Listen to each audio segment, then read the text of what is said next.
3 invités avec nous chaque soir autour de la table pour décrypter les mouvements de la planète marché. Valérie Gastaldi est avec nous, stratégiste chez Day by Day. Bonsoir Valérie. Bonsoir Grégoire. Édouard Faure nous accompagne, le responsable du crédit chez Swiss Life Asset Management. Bonsoir Édouard. Bonsoir Grégoire. Et Abdoullah Sardi est parmi nous ce soir, gérant action chez Amplegest. Bonsoir Abdoullah. Bonsoir Grégoire. Vous êtes spécialiste des leaders digitaux, Abdoullah. Et à ce titre, je suis ravi de vous avoir autour de la table pour évoquer peut-être... ce leadership qui vacille au cœur de l'écosystème IA américain. On parle bien sûr d'OpenAI, la star incontestée avec une franchise mondiale que tout le monde connaît désormais, 3 ans après la révélation au monde du modèle ChatGPT, modèle qui est aujourd'hui détrôné. Et c'est la nouvelle des derniers jours qui fait vaciller un peu peut-être quelques convictions que le marché pouvait avoir sur ce leadership d'OpenAI, puisque Gemini 3 Pro, modèle développé par Alphabet Google, une entreprise qui ne vient pas de nulle part en matière d'intelligence artificielle, visiblement explose tous les compteurs de qualité, si je puis dire, face notamment au modèle d'OpenAI ChatGPT 5. Quelque chose aujourd'hui, 5.1 aujourd'hui, Abdoullah. La petite nouveauté, c'est que effectivement Gemini est bien meilleur que ChatGPT sur les derniers classements, et cerise sur le gâteau, Gemini n'a pas été entraîné par des GPU de Nvidia, mais par des TPU qui sont des puces designées par Alphabet Google depuis une dizaine d'années maintenant. Exactement. Donc le news flow sur la sphère IA a été très riche depuis la rentrée, depuis le mois de septembre, et ça ne cesse d'accélérer ces dernières semaines. On a eu un premier saut de mouton, c'est Gemini qui arrive de loin. Vous l'avez dit, Alphabet qui est derrière. Donc la question qu'on peut aussi se poser, c'est comment ça se fait qu'Alphabet ont été aussi en retard. Donc peut-être que c'est tout à fait normal qu'ils rattrapent ce retard-là. Donc peut-être que l'anomalie, c'est le fait qu'ils soient en retard au départ. Mais donc on a eu un saut de mouton assez important où au niveau de ce qu'on appelle l'ELO, une sorte de classement des IA, on voit qu'ils ont vraiment une avance assez marquée par rapport à OpenAI. Et ce qui est un peu remis en question l'hégémonie d'OpenAI et indirectement donc la croissance, les financements et tout l'écosystème d'infrastructures derrière. Donc il y a eu le marché, on va dire, il y a eu un certain chamboulement ou 2 paniers qui ont été traités ces dernières semaines. Le panier Google, qui lui a très fortement augmenté depuis la sortie de Gemini. Donc c'est quoi le panier Google? Il y a du coup Broadcom, Micron, enfin tous les groupes qui ont participé aussi au design des puces qui ont entraîné ce modèle Gemini, par exemple. Exactement, les brokers sont très forts pour faire ça. Dès qu'il y a dès qu'il y a un news flow positif ou quelconque news flow, ils vont concocter des baskets. Le basket, on va dire Google ou Alphabet lié à Gemini, c'est Alphabet, Celestica, Broadcom, Lumentum. Donc avec, il y a une partie liée au montage des PC, une partie liée à l'optique, une partie liée à la conception des puces, qui est Broadcom. Donc ce panier-là, lui, il a très fortement augmenté. Et le panier OpenAI, lui, il y a une forme V si on regarde la performance de ces 2 paniers-là. Donc le panier OpenAI, c'est quoi? C'est Nvidia, Oracle, AMD... Et j'en oublie un. Mais j'ai pas regardé les paniers, mais sur un mois, en tout cas, si on prend juste Alphabet Google, c'est plus 20%. Exactement. Si on regarde Nvidia dans l'écosystème OpenAI, c'est moins 10%. C'est bien ça. Et donc le marché, ce qu'il nous dit indirectement, c'est qu'il va y avoir de gros perdants si jamais OpenAI n'arrive pas à garder son leadership. Et de ce que dit le marché, en tout cas c'est la lecture au vu de la performance, c'est que Nvidia, AMD vont être les perdants et que Broadcom va être le gagnant.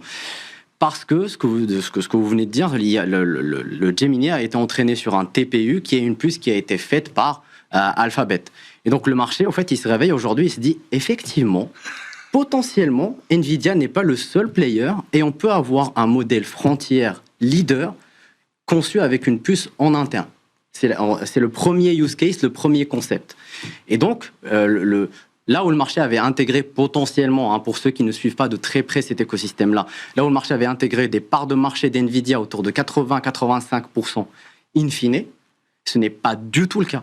Le marché actualisait des parts de marché de 80-90% de NVIDIA jusqu'à la fin de l'histoire. Alors, parce que dans tous les cycles technologiques, on sait qu'à un moment, les monopoles ne sont pas durables, que les marges à 70-75% sont là aussi destinées à être challengées par nature. Et donc, dans chaque cycle technologique, on s'attend à arriver à une concurrence. Quand vous dites que le marché s'est réveillé, c'est-à-dire que le marché n'attendait pas s'attendait pas à avoir une concurrence aussi solide, aussi sérieuse, aussi crédible, aussi vite par rapport à l'avance qu'on pensait qu'OpenAI et derrière Nvidia avaient pu prendre.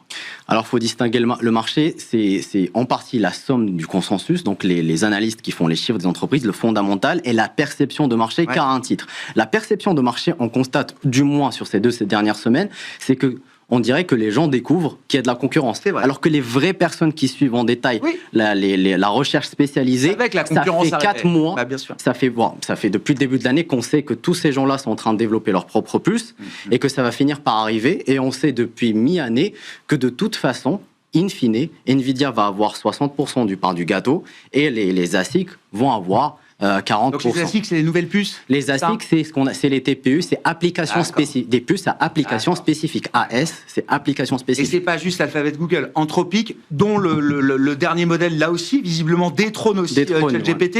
C'est ce que vous écrivez cette semaine. Donc, Anthropic va aussi développer ses propres puces ASIC, comme vous dites. Tout le monde développe sa propre puce ASIC. Pourquoi ? Parce que il est impossible de concevoir que Nvidia garde 80% de part de marché et qu'il s'accapare la plus grosse part du gâteau. Ces gens-là réfléchissent avant tout à la diversification, tout le monde. Quand on regarde, par exemple, même le CEO de Microsoft, il a fait une interview récemment où il disait « Le nerf de la guerre, c'est la diversification. On ne peut pas avoir un seul fournisseur, et donc ils auront tous des GPU Nvidia, bien sûr, ils auront tous des GPU AMD, ils auront des TPU, des ASIC qui auront conçus diversification du risque, c'est du risk management. Exactement, c'est du risk management et de l'orchestration. Est-ce que ce qu'on voit là, enfin en tout cas ce qu'on voit depuis quelques semaines et la manière dont le marché met un prix sur cette nouvelle situation, est-ce que c'est simplement un rééquilibrage concurrentiel naturel dans un cycle de développement technologique, ou est-ce que c'est déjà quelque chose de plus profond qui met en danger potentiellement OpenAI et Nvidia, Abdullah? Moi, je dirais que c'est juste un rééquilibrage technologique et juste l'anomalie, c'était encore une fois qu'Alphabet soit en retard. Soit aussi en retard. Donc, mais ce qui est sûr et certain, c'est que on a besoin qu'OpenAI garde son leadership. Donc ça, c'est sûr et certain. Parce qu'aujourd'hui, ils ont 800 millions d'utilisateurs. On sait que, bon, c'est pas fongible, c'est-à-dire Gemini, c'est quoi, 450? C'est 650, mais je pense que ça va, avec le dernier Gemini, ça va encore grimper un peu. Ils sont déjà quasiment au même niveau d'utilisateurs. Donc, il faut qu'ils gardent un certain niveau de précision et d'exécution qui soit aussi bon que la concurrence pour qu'ils puissent garder leur part de marché et qu'ils puissent se financer. Donc, je pense que dans 1-2 mois, peut-être un trimestre, ils vont sortir un nouveau modèle qui en théorie reprendra le leadership. Voilà. Et ça sera à peu près comme ça jusqu'au moment où il y aura quelques gagnants qui vont s'accaparer l'essentiel du marché. Pourquoi est-ce qu'il faut qu'OpenAI reste leader? Et quand je pose la question, je mets ça évidemment en parallèle des engagements monstrueux, stratosphériques, faramineux, qui ont été pris par OpenAI et qui se comptabilisent peut-être entre 1 et 2 trillions de dollars de dépenses de CAPEX sur les prochaines années. C'est exactement ça. Je dirais que on parle beaucoup de bulles d'IA, mais je dirais on en a parlé. Il y a une bulle d'information. On est tout le temps pris par le nombre d'informations, le pompe de news flow depuis 3 mois. Mais OpenAI sont venus sur le marché. Ils ont annoncé plusieurs deals au niveau des semi-conducteurs et de l'infrastructure, qui au départ ont été bien accueillis parce que c'était le leader. Ça, on voyait que le nombre d'utilisateurs, le nombre de consommation de tokens ne cessait de croître, donc il n'y avait pas de remise en question. Mais depuis le mois de septembre, il y a eu 35 gigawatts de capacité d'annoncer par OpenAI. 5 gigawatts, c'est 50 à 40 milliards de dollars de dépenses. Et donc, là où au départ ça commençait à être pricé positivement, donc la sphère infra montée, là maintenant, quand on perd un leadership, et quand on doit trouver du cash et se financer, on commence à se dire, OK, est-ce que OpenAI devient systémique? Est-ce qu'ils pourront faire leur engagement? Et du coup, on a besoin qu'ils gardent ce leadership-là et qu'ils continuent d'accélérer avec leur marché. Et donc, quand la CFO de OpenAI dit par erreur que OpenAI pourrait à un moment avoir besoin d'un backstop gouvernemental, elle a fondamentalement raison. Là, vraiment, c'est un débat qui... Je dirais que c'était... Donc, elle a vite été corrigée pour un peu... Ce qu'on lui demandait, et ses engagements, comment vous allez les tenir? Bon, le financement privé, le secteur privé va nous financer, les industriels vont nous financer, et puis, in fine, elle rajoute dans la phrase, si à un moment on a besoin, peut-être qu'il faudra apporter une garantie gouvernementale, donc rétropédalage en règle, et puis on commence à nous expliquer, de toute façon, si OpenAI tombe, il y en aura une autre qui prendra sa place, etc. Bon... Vous avez peut-être tous vécu comme moi, enfin beaucoup plus que moi encore, la faillite de Lehman Brothers dans le secteur financier. Je commence moi à faire le parallèle entre OpenAI et Lehman Brothers. Il ne faudrait pas qu'on ait un Lehman Brothers de l'IA, vu la masse des engagements qui reposent aujourd'hui sur quelques startups très valorisées. C'est sûr. Déjà, il a été vite retoqué par Sam Altman parce que voilà, c'est surtout c'est ce qu'on ne veut pas entendre aujourd'hui. Mais on peut, il y a deux lectures. La lecture fondamentale réelle, c'est des entreprises aujourd'hui qui croissent l'écosystème, croient il y a une demande. Donc si quelqu'un tombe, la capacité serait en théorie reprise par quelqu'un d'autre, parce que quand on entend tous les Satya Nadella ou tous les autres CEO, ils nous disent qu'il n'y a pas de capacité. Ça, c'est le premier point. Mais le deuxième point, on peut être amené à réfléchir. L'IA, c'est pas juste les LLM, c'est pas juste l'agentique, ça sera aussi, une bonne partie sera aussi utilisée par la défense. Et c'est l'une des raisons pour lesquelles aujourd'hui, il y a un fight entre les États-Unis et la Chine, parce que celui qui aura le leadership aura forcément un leadership aussi au niveau du champ de bataille, au niveau de l'armement et de toute cette industrie-là.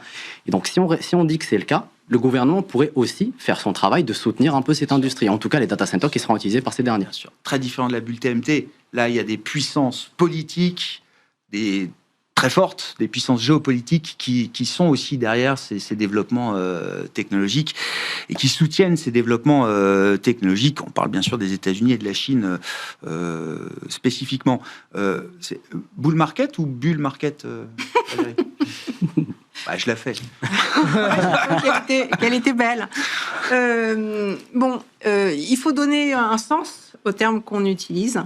Et une bulle, les bulles ont été décrites par Galbraith avec précision. C'est lui qui a étudié les bulles dans l'histoire longue. Et il a défini 5 conditions pour pouvoir qualifier un mouvement de bulle.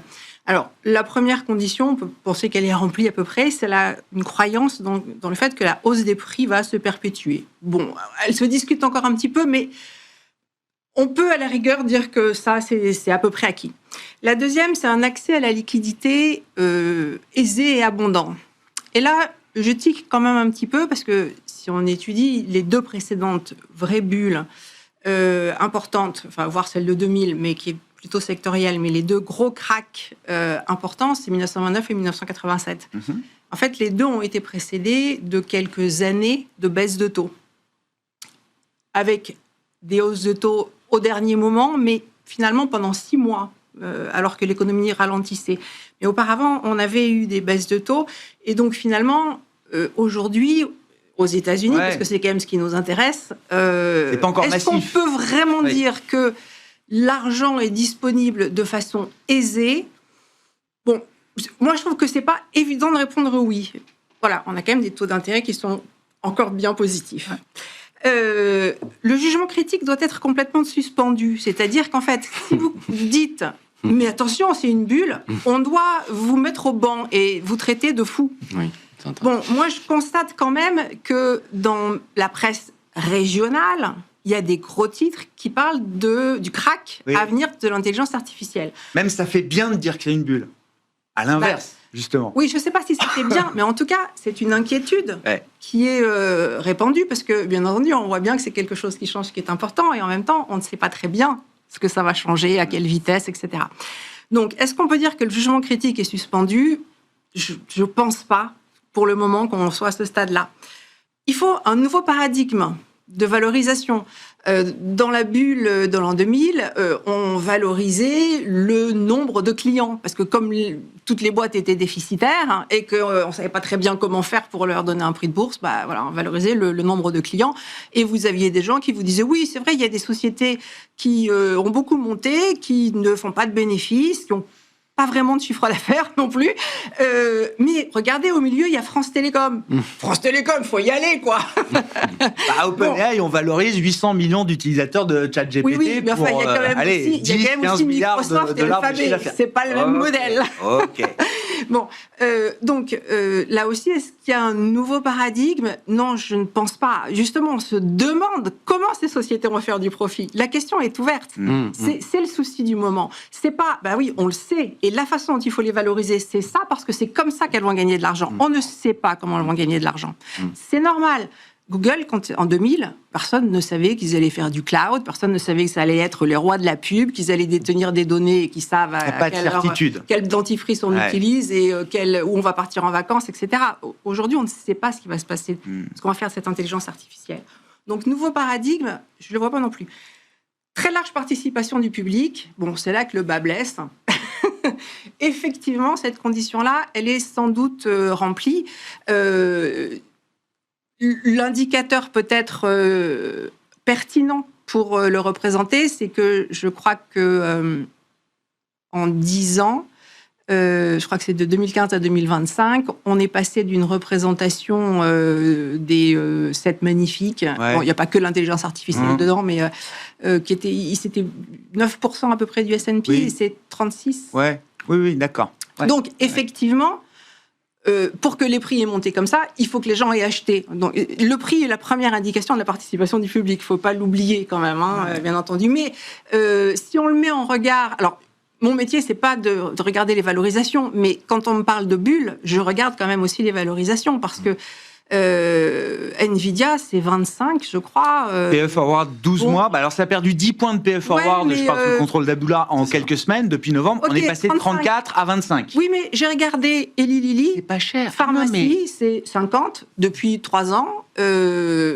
Nvidia, encore une fois, sous le contrôle d'Abdullah, le PE historique moyen, c'est 35 fois peut-être les bénéfices. Le PE, il n'arrête pas de baisser depuis début 2024, en tendance, parce qu'il y a des hauts et des bas. Après chaque publication de Nvidia, le PE ne fait que baisser. Voilà, donc est-ce qu'il y a une bulle sur Nvidia ? Non. Enfin, je ne peux pas dire que... Okay. Alors est-ce que c'est cher ? C'est vachement relatif, mais oui, ça a beaucoup monté. Ça, je ne veux pas dire le contraire, ça serait refuser de voir. Mais on ne peut pas s'arrêter à ça. Mais non, ça veut dire qu'on ne peut pas envisager nécessairement les mêmes conséquences, à savoir un marché déprimé pendant 10 ans avec une chute au cours des 10 ans de 70 à 80%. Parce qu'une bulle, c'est ça. D'accord. Enfin, dégonfler la bulle. Le dégonflement de la bulle, c'est ça.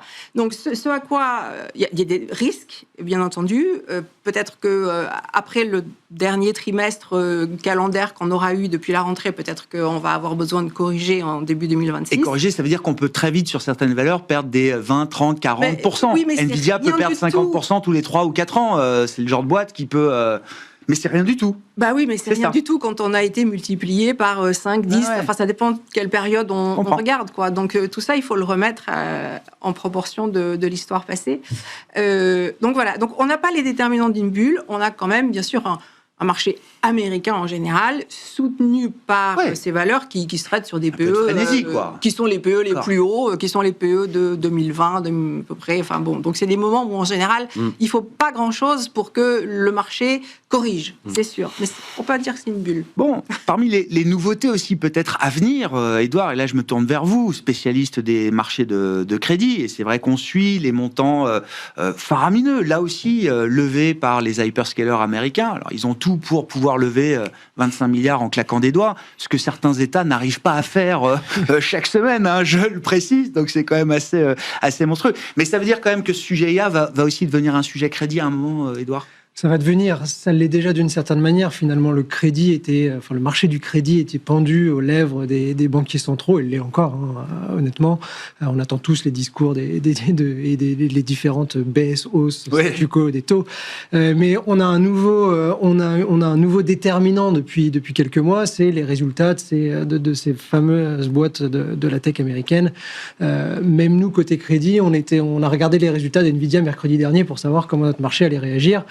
Bon, finalement, il a réagi correctement sans plus. Hein. Il n'y a pas eu d'euphorie. Il y a eu des inquiétudes avant les résultats, finalement, en se disant si Nvidia venait à décevoir sur ses résultats, on peut peut-être s'attendre à une correction de marché qui soit plus significative que les petits mouvements de volatilité qu'on avait eu jusqu'à présent. Donc, oui, on regarde déjà la technologie, enfin le secteur de la tech et l'intelligence artificielle. Demain, ça va devenir un sujet bien plus prégnant pour le crédit. Pourquoi ? Parce qu'il va falloir financer ces capex. Vous en avez parlé tout à l'heure, c'est plusieurs trillions sur les prochaines années. Et ça va passer par des émissions de dette. Des émissions de dette qu'il va falloir faire absorber au marché. Le marché, effectivement, est là pour financer ce genre de boîte, mais dans quelle proportion ? Et comment arriver à financer ces montants aussi énormes ? Ça passera probablement par des primes qui seront un peu plus alléchantes pour ces boîtes-là, pour ce secteur-là, pour pouvoir justement absorber toutes ces émissions de CAPEX. Donc oui, ça va devenir un vrai sujet. Qui dit prime alléchante veut dire que probablement les émissions qui traitent sur le marché secondaire aujourd'hui devraient corriger pour retrouver les niveaux s'aligner sur les nouveaux rendements. Donc on peut s'attendre à de la volatilité sur cette partie-là en fonction de l'absorption, de la capacité du marché. Ça va aussi évidemment dépendre de la demande, c'est-à-dire des flux dans les différents fonds crédits et donc de la possibilité des différents investisseurs de pouvoir aller participer sur le marché primaire. Donc il y a beaucoup de corrélations qui peuvent arriver, qui font que potentiellement ça va très bien se passer, mais ça créera probablement de la volatilité, en tout cas sur ce secteur-là. Tout est toujours une question de prix, évidemment, vous le dites, Édouard, mais quand on a un peu les ordres de grandeur en tête sur les émissions et l'offre de papier de 2026, est-ce qu'il y en aura pour tout le monde ? Est-ce qu'il y aura suffisamment de demandes en face de cette nouvelle offre ? Alors j'appelle ça de la dette IA, mais effectivement, la tech américaine n'était pas spécialement un énorme émetteur de dette jusqu'à présent. Là, je ne sais pas si ça va devenir des utilities à force, mais on va avoir quand même une mécanique d'endettement, de refinancement qui va être beaucoup plus importante. Est-ce qu'il y aura de la place pour tout le monde dans ce marché-là ? On va en avoir. Est-ce qu'il y aura... Alors, il y aura de la place pour... tous les investisseurs pourront être servis sans aucun problème. C'est à peu près sûr. Est-ce qu'il y a de la place pour tout le monde d'un point de vue émetteur ? Ça, c'est la question. Aujourd'hui, ce qu'on observe aussi sur le marché du crédit, enfin, depuis on va dire, une vingtaine d'années, c'est que maintenant, on a pour les gérants qui ont un indice de référence ou pour les ETF, il y a quand même beaucoup d'indices qui sont capés par émetteur, c'est-à-dire qu'un émetteur ne peut pas représenter plus de X% de ces indices. Comme sur les actions, on ne peut pas avoir plus de 10% exactement. Généralement ou globalement d'une position. Donc ça, j'ai envie de dire, ça va quand même créer un peu d'assainissement. On évitera d'avoir des indices avec 40% ou 50% de tech ou d'un seul émetteur à l'intérieur de ces indices-là. Ensuite, ça n'empêche pas évidemment les investisseurs de pouvoir prendre des montants qui sont beaucoup plus importants. Donc, est-ce qu'il y en aura pour tout le monde ? On verra. C'est difficile à dire. La question, la bataille, elle va se jouer au sein de la tech, entre les grands acteurs de la tech, ou est-ce que eux seront forcément, de toute façon, trouveront forcément la demande nécessaire à des prix raisonnables pour eux en tant qu'émetteurs, j'allais dire solide financièrement, et solide est encore un euphémisme par rapport au cash flow qu'ils sont capables de générer, ou est-ce que la bataille va être justement entre ce monde de la tech et une économie plus traditionnelle qui elle aussi a besoin de se financer et de se refinancer régulièrement et qui aura peut-être moins de demandes que d'habitude, que par le passé en tout cas. Moi, je pense que les gros de la tech, les plus solides, arriveront à se financer. Ils émettront avec un spread probablement un peu plus élevé que ce qu'ils ont l'habitude d'émettre aujourd'hui. Les gens seront très heureux de pouvoir investir dans ces obligations qui rapporteront quelques points de base de plus, quelques dizaines de points de base de plus. Donc, il n'y aura pas de problème de financement. Alors, l'impact sera probablement plutôt sur d'autres sociétés qui, finalement, sont de moins bonne qualité financière, je parle, ayant des spreads à peu près équivalents, parce qu'on peut se dire qu'au début, les spreads devraient corriger que sur le secteur de la tech, et il risque d'y avoir ensuite une contagion à tout le marché. C'est un peu tout ce que le marché est en train d'essayer d'appréhender aujourd'hui. Donc au début, effectivement, je pense que les premières émissions d'autres secteurs risquent d'être un peu plus difficiles, à moins, encore une fois, d'ajuster les prix. Oui, bien sûr. C'est toujours le point clé. Hein. Ça se passe à la fin. Quand c'est pas cher, on l'achète. Hein. Oui. Est-ce que ça va changer le statut de ces hyperscalers, Abdullah ? Bon, génération de cash flow monstrueuse. Ce cash flow, ces dernières années, il était destiné à quoi ? Investir un peu. C'est des boîtes qui continuent d'investir toujours massivement dans l'absolu, bien sûr, mais pour elles, c'est pas des investissements qui étaient délirants ces dernières années. Là, la partie CAPEX va prendre beaucoup plus de place. Donc quoi ? On va moins racheter les actions. Exactement. Et pour l'investisseur au final, est-ce qu'il s'y retrouve ? Je préfère être actionnaire d'une boîte qui, oui, investit, quitte à ne pas monétiser ou rentabiliser tout de suite ses investissements, plutôt qu'être actionnaire d'une boîte qui rachète continuellement ses actions. C'est la question. En réalité, ce qui est sûr certain, c'est que là où par le passé, c'est des sociétés où, quand on compare, on parle de bulles, hein, quand on compare par rapport à la solidité financière des bilans aujourd'hui, de la rentabilité par rapport à l'époque, ça n'a rien à voir. On a des ROE qui sont 2 fois supérieurs, des bilans nettement désendettés. On parle de situation cash net cash qui est très importante. Et donc, c'est des entreprises qui utilisent ce cash-là généralement pour racheter des actions et donc rendre à l'investisseur. Maintenant, si ces entreprises-là décident d'autofinancer, parce qu'il y a une grosse, on parle d'endettement, mais il y a aussi une grosse partie d'autofinancement, et décident de réallouer ce cash-là pour investir dans un marché qu'elles jugent le marché de demain ou la rupture technologique la plus importante, moi, je serais à même à me dire que c'est des boîtes qui savent ce qu'elles font, qui voient ce qui arrive. Il y a des proof of concept, donc il y a des concepts qui vont arriver, qui sont en train de tester.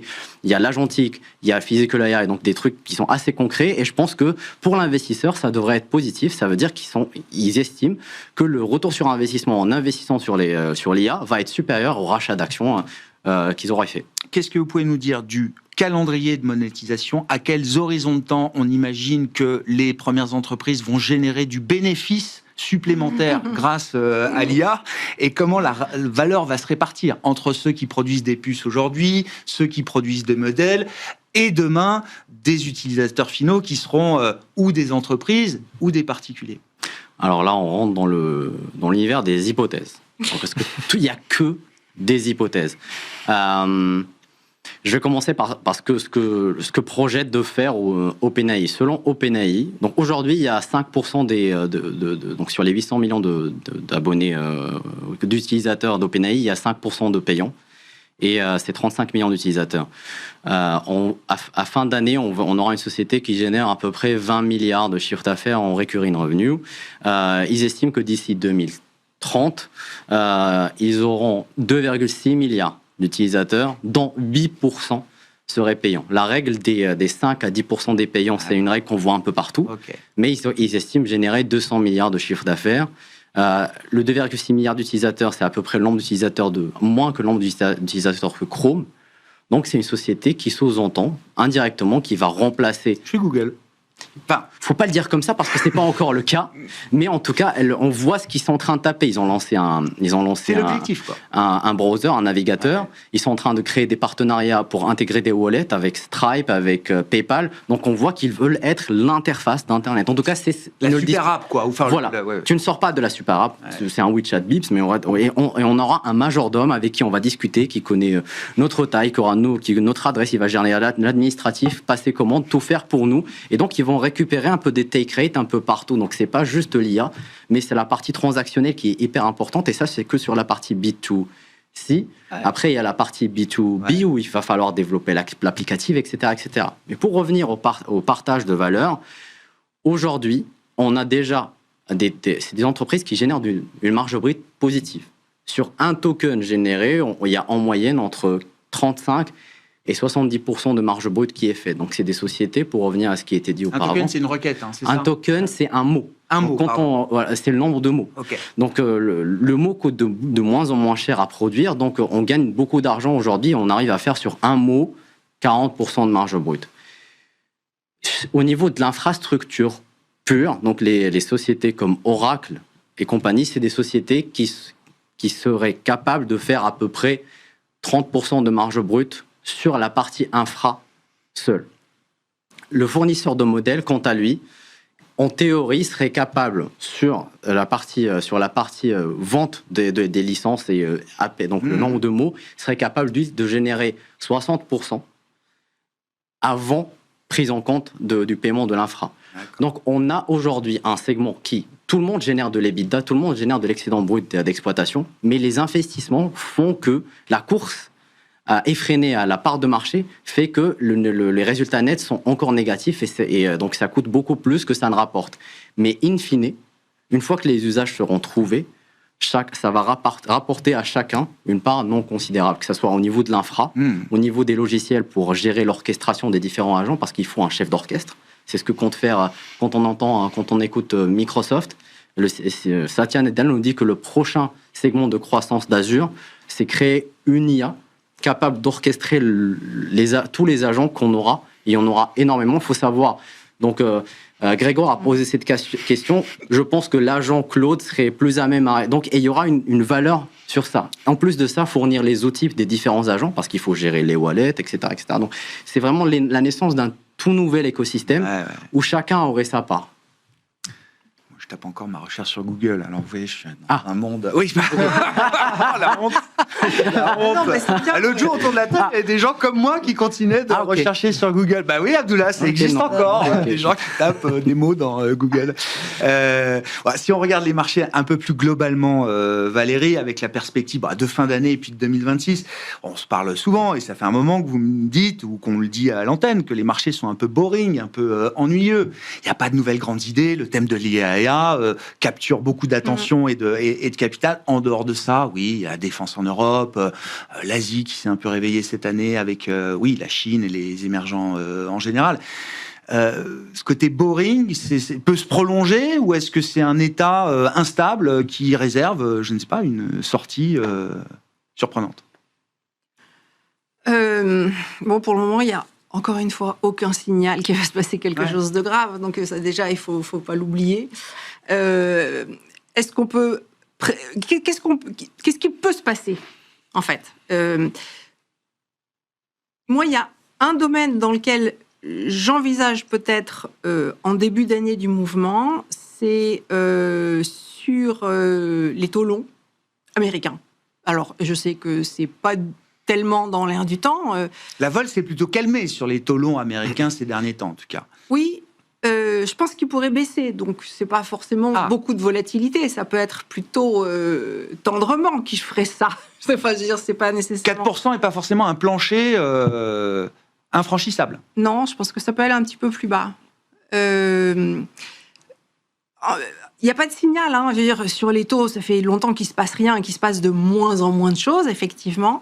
Mais, si vous voulez, quand vous avez une tendance forte, comme celle qu'on a eue à la hausse des taux, qui était confortée par des pontifications de courbes, et que vous avez eu plein d'opportunités pour que les taux longs poursuivent leur hausse, que la pontification soit exacerbée, parce qu'on a quand même tous les éléments fondamentaux qui permettent de s'inquiéter de l'évolution des taux, de l'inflation à nouveau, etc. Donc, on a tout ce qu'il faut on aurait eu tout ce qu'il faut pour que ça se passe.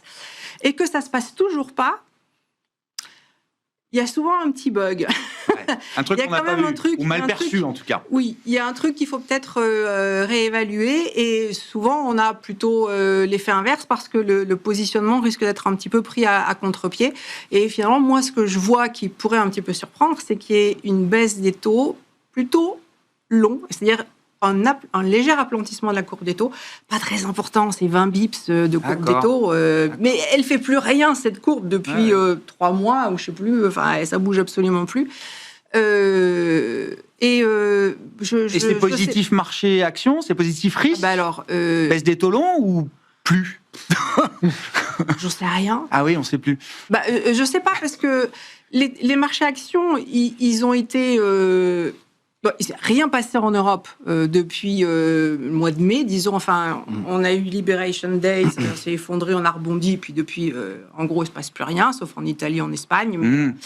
Et puis, aux États-Unis, on n'a pas arrêté de monter. Donc, dans un cas comme dans l'autre, on a des marchés qui sont restés dans exactement le même mouvement, les mêmes rythmes, parce que le rythme post-Liberation Day, une fois qu'on est revenu au sommet sur les marchés américains, il n'a pas changé non plus. On a continué à progresser avec la même vitesse. C'était très rapide, et puis après... on est passé à une vitesse plus longue. D'ailleurs, ce qui ne correspond pas non plus à une bulle, parce qu'une bulle, c'est des accélérations successives, alors que là, on a plutôt des décélérations.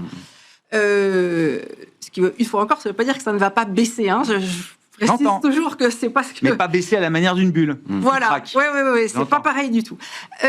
Donc, qu'est-ce que ça veut dire? Si on a ces taux longs qui baissent, normalement, ça veut dire aussi que... et puis en plus, qui baissent plutôt aux États-Unis qu'en Europe, c'est complètement contre-intuitif. Enfin, je trouve, moi, que c'est contre-intuitif. Ça veut dire que, normalement, le dollar va plutôt baisser, comme on s'y attendait et comme il ne l'a pas fait... en deuxième partie d'année, en tout cas. Et qu'est-ce que ça peut faire sur les marchés d'actions? J'en sais rien, parce que ça va dépendre de ce qui justifie ce mouvement. Et en fait, je ne sais pas du tout. Je ne sais pas du tout, parce que comme on est dans un truc sans mouvement, on ne peut pas savoir ce que les gens pensent. Et moi, mon travail, c'est de comprendre ce qu'ils pensent et en quoi ils peuvent être surpris. Mais en gros, soit je dis les gens ne pensent rien, mais c'est pas vrai, parce qu'on pense tous des choses. Mais on pense des choses, mais on change d'avis tout le temps. Enfin, sincèrement, dans ce marché, on a envie de changer d'avis tous les 2 jours. Ou alors, c'est extrêmement bien réparti. Les avis sont extrêmement bien répartis et donc on vient les uns les autres s'équilibrer continuellement. Donc il faut qu'il y ait des gens qui viennent changer d'avis à un moment donné pour qu'on arrive à déclencher le mouvement. Et le mouvement, moi, tout ce que je peux me dire, c'est que le mouvement le plus facile à déclencher, c'est une baisse des taux longs américains parce que c'est celui auquel on s'attend le moins. Ouais. Donc c'est le plus facile à déclencher. Et le marché... Et donc, je vois bien que ça peut avoir plutôt une conséquence sur le dollar, mais sur les actions... Ça peut en avoir une, ça peut ne pas en avoir, je ne sais pas. À propos de taux, si on se place dans votre univers du crédit, Édouard, qu'est-ce que vous pouvez nous dire de l'environnement de crédit que vous projetez, l'environnement pour le crédit que vous projetez pour 2026 et quelle stratégie est-ce que vous avez envie de développer partant de là? Déjà, si on regarde cette année ce qui se passe sur le crédit, on a plutôt encore une bonne année de performance, entre 2,5% et 5% en fonction des segments qu'on regarde. Donc globalement, c'est plutôt correct après les très bonnes années qu'on a eues jusqu'à présent. On est assez d'accord sur une potentielle baisse des taux longs. Il y a quand même des pressions baissières qui peuvent arriver, qui aideront la classe d'actifs en 2026. D'ailleurs, on s'attendait quand même à ce que les taux globalement baisse si on se remémore fin 2024 sur l'année 2025. On se disait les taux devraient baisser, ça va aider la classe d'actifs. Bon, en fait, pas vraiment. Ça n'a pas vraiment été un contributeur très, très positif. Mais on a le portage qui est là, qui va rester là l'année prochaine. Et ça, c'est quand même un point extrêmement, extrêmement important pour le crédit. Sur les spreads ont plutôt eu tendance à baisser au cours de l'année. Alors, on a eu la partie volatilité au moment de Liberation Day qui a été très courte. Et ça, c'est un élément qu'il faut prendre en compte, que les pics de volatilité depuis quelques années sont extrêmement courts. Donc, il faut pouvoir être très, très réactif dans les positionnements, ce qui n'est pas toujours facile. Il faut avoir les bons instruments.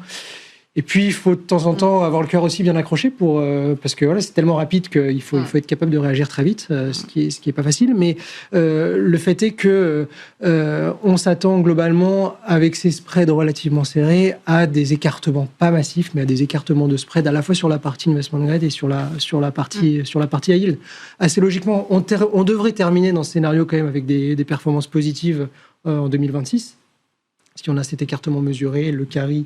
Mais lié au portage, c'est plus le spread qui va... Non, voilà, la compression est finie. Alors, il y a des zones encore qui sont intéressantes. Évidemment, la partie simple B sur le yield, en fait, est moins compressée que la partie W, par exemple, donc avec plus de dispersion, donc plus d'opportunités. Il y a des points vraiment spécifiques de marché sur lesquels on peut aller chercher des opportunités intéressantes.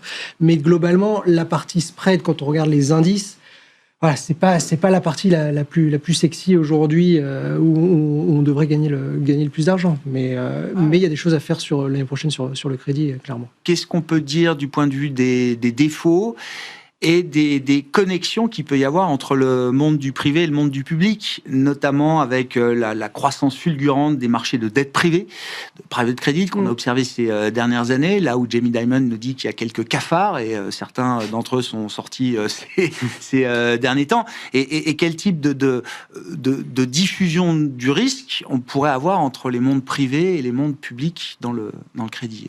Alors déjà, il y a une observation intéressante sur les défauts qu'on a rarement eu, c'est que les défauts aux États-Unis sont plus faibles que les défauts en Europe, généralement. En tout cas, sur la partie high yield, ça a souvent été l'inverse. Pourquoi ? Parce que le marché américain... Il y a plus de défauts d'habitude dans le high yield américain qu'en Europe. Et là, c'est pas le cas. Et là, c'est pas le cas parce que le marché américain est d'habitude a une structure qui est plus risquée, plus de simple B, plus de triple C, et donc logiquement plus de défauts qui s'en suivent. Là, c'est pas le cas.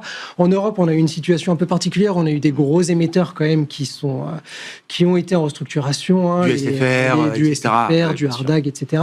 Et donc du coup, on devrait avoir, je vais pas affirmer cela parce que ça serait bien trop tôt, mais on devrait avoir des défauts en baisse l'année prochaine. En Europe, on a passé les grosses restructurations qu'on avait quand même un peu vu venir depuis quelques mois en Europe. Donc on s'attend plutôt à une baisse des taux de défaut. Et aux États-Unis aussi, on s'attend à une baisse des taux de défaut. Donc globalement, un environnement plutôt porteur sur la partie taux de défaut. Alors ensuite, pour revenir à votre question entre partie dette privée et actifs liquides, quel mécanisme de diffusion?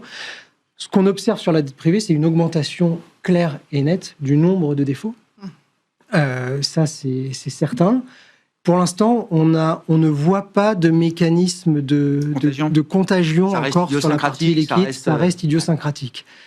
Je dis ça, et en même temps, on lit de plus en plus quand même de littérature sur la question parce que c'est un élément qui inquiète. Au bout d'un moment, s'il y a trop de défauts sur la partie privée, ça va impacter le système bancaire, ça va impacter la capacité des banques, la capacité des investisseurs aussi à prêter aux sociétés plus liquides et notamment les plus risquées de la partie liquide. Et donc, du coup, ça pourrait engendrer évidemment une augmentation des taux de défaut.